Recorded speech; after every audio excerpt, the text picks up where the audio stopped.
How many of you have ever fished a Senko before? That's one of the #1 baits, and we caught some nice fish on the Senko too. Senkos, jerkbaits, and the drop shot were really working for us. That's what I was going to tell you with these hooks we're using. I'm using a 4/0 hook, and that's what I like with the B.A.S.S Assassin, or the Zoom Fluke, is a 4/0 hook, no weight. So we've thrown the B.A.S.S Assassin. You can throw a Senko on it, and I'm just going to show you this Senko and give you just a couple quick tips on that, because the Senko is an awesome bait to use. It's kind of difficult to fish, and I'll tell you why. Because the best way to fish the Senko, the best action to give it, is no action. The action is as the bait falls. Basically, it's just a hunk of plastic. It's just like a fat worm. The thing that makes the Senko so awesome is the amount of salt it has in it. Yamamoto makes the bait. So all you have to do, throw it out and just let it sink. And I like to just have slack line, and I'm watching the slack of my line as that falls. And depending on how deep you are, you know, if we're in 5-6 foot, you know, it's going to take a little while to fall. But once it falls, just drag it real slow and let it sink down. But most of your bites are going to come on the fall. So this time of year, Senkos are really, really good. You can fish them around the trees. You can fish them weedless, which is how I have this hooked here.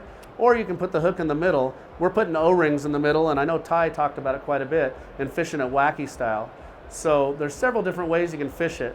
But the neat part about the Senko is it's so soft, so natural. When the fish does grab it, they're going to hold on to it because it's very soft and natural. So you can cast anywhere, just work this just like you would a worm, and there's no weight on it or anything, just the weight of the hook. So let it sink all the way down to the bottom and just drag it real slow. We caught some good fish, like I said, the last few days on it, and this time of year fishing is just getting good, and it's a lot of fun. But make sure to have some Senkos in your box. All right, the last thing I'm going to talk about is the drop shot. Hopefully, if you bass fish, you drop shot. But I want to share some tips that have helped me be successful, and I think really with the drop shot, what really helps me catch more fish.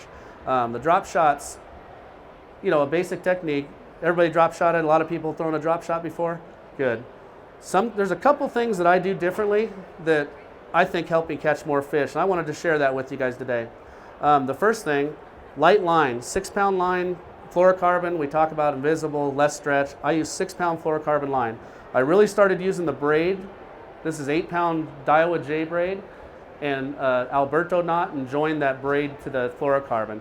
It works real well. The braid has 0 stretch, so it gives you a lot of sensitivity. And once you get used to that knot, it's not bad. But that's really helped me quite a bit. But the hook setup that I really like is a size 1 light wire rebarb hook. The rebarb hook has the light wire, which doesn't weight down that worm. If you use too heavy of a hook, and that's the one thing I see, probably my opinion, you know, if there's a mistake, you know, there's 100 different ways to catch a bass, and nobody's right or wrong. But for me, I think you can catch more bass if you lighten up that hook, and I can show you why. Because I don't know if you can see this, but when I have that worm sitting in the water, I want it to sit perfectly horizontally. All right. If I have too heavy of a hook, that worm's just going to flop down, and to me, that's not natural.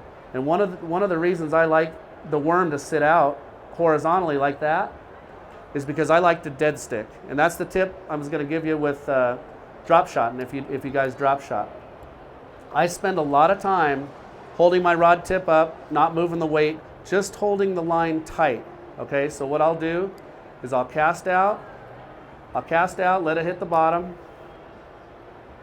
And once it hits the bottom, I'll either give slack line, let the worm sink to the bottom now, or I'm going to hold the line tight. I'm not moving the weight, I'm just holding the line tight right now. So let me see if I can get away from the aerators here. I'm going to get a little further back. So I'll let it hit the bottom. Dead sticking is when you hold the line tight, don't move it. But here's something that a lot of people don't do, and that feels good right there. I'm trying to feel the bottom, and I think I feel a fish, don't I? All right. This is a good time to talk about the robo worms. We're using We're using the robo worms here. They're salt impregnated. They're very soft, very natural baits. As you can see, it took me having to pull on that hook to get that fish to spit it out. So they're very soft, very natural.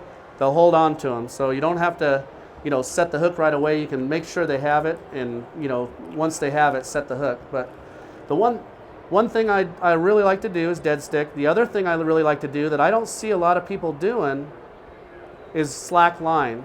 Okay, a lot of people I fish with the drop shot, they just really want to move that bait fast, and they want it shaken all the time. They just want it shaken.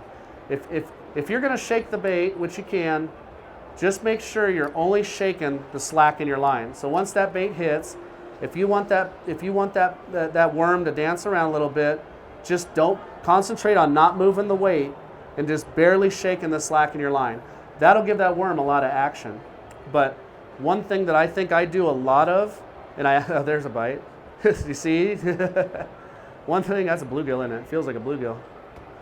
One thing that I do more than a lot of people is slack line. So as I let it hit the bottom, the weight's going to hit first. The worm hasn't hit the bottom yet because the worm's going to be 12 to 16 inches up. And that's another tip that I like to do. I like to use a little bit longer leader because I like that worm to have that movement to sink all the way down to the bottom. So now that I know it's on the bottom, I'm going to pick it up. I'll just hold it dead still for a second, 5 to 10 seconds. No bite. I'm going to drag it. Just drag it real slow. Every movement that you make with the drop shot should be slow, in my opinion. Dead stick, hold your line tight, don't move your weight. Slack line, let that worm sink all the way down to the bottom. I can't tell you how many times I've given slack line and envisioned that worm sinking down, and when I pick back up, it's heavy. There's a fish on it, especially when the fishing's tough. So I think that'll get you guys a couple more bites if you try that technique. The lighter line you can get away with, again, the more bites you're going to get. It's just, that's the way it is. If I'm fishing around, structure like at Havasu, I was fishing around the deep trees, that kind of thing. I went up to 10-pound line, but 90% of the time you're going to see me with 6-pound line. Most of the time, I'm going to use a 1/4 ounce drop shot weight. If it's real windy, I'll go up to 3/8. But a 1/4 ounce drop shot weight, to me, gives the perfect speed of fall. I get a lot of bites on the fall when the fishing's good as the bait's falling. And it gives you perfect contact with the bottom where you can really feel the bottom. Concentrate on what you're feeling too. When you're fishing that bait, don't just drag it. Really concentrate on what you're feeling down there. Is that mud? Is it gravel? Am I pulling over a boulder? Really drag it slow and feel what's down there. That'll help you a lot. And another thing, if you buy one good rod, in your tackle box, buy a good drop shot rod.